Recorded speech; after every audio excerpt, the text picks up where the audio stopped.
కోడలు అన్నందుకు మంచి పని అయింది. అలాగే అలాగే అలాగే అడుగు.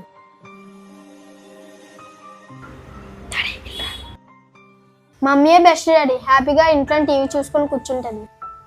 నేను స్కూల్కి వెళ్ళిపోతాను, నువ్వు ఆఫీస్కి వెళ్ళిపోతావు. ఇద్దరం కష్టపడేసి ఇంటికి వస్తాము. అయితే ఓ పని చేద్దాం, రేపు హాలిడే కదా, మన ఇద్దరం కలిసి మమ్మీ ఏం చేస్తుందో చూద్దాం. షాము, మమ్మీ ఏం చేస్తుందో చెక్ చేద్దామా? ఇందు, టిఫిన్ ఏం చేస్తున్నావు? ఉప్మా చేస్తున్నానండి. సరే సరే.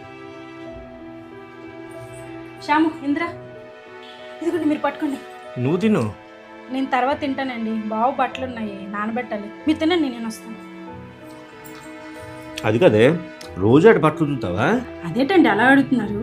వాడి స్కూల్ బట్టలు, మీ ఆఫీస్ బట్టలు రోజు ఉతకాలి. ఎందుకంటే మీరు బయటికి వెళ్ళి వస్తున్నారా, చాలా మురుకు ఉంటుంది. ఏమోయ్, ఏంటి ఏం చేస్తున్నావు? చిన్నోడికి ఇష్టం కదా ములంకాడ కూర, అదే చేస్తున్నాను. ఓహో,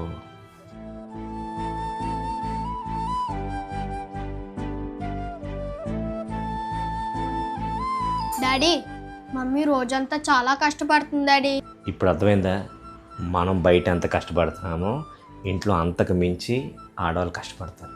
నువ్వు స్కూల్కి, నేను ఆఫీస్కి మంచి బట్టలతో వెళ్తున్నావంటే మీ అమ్మ ఉండబట్టే. మనం మంచి భోజనం తింటున్నామంటే మీ అమ్మ ఉండబట్టే. అలాంటి వాళ్ళని మనం అపార్థం చేసుకోకూడదురా.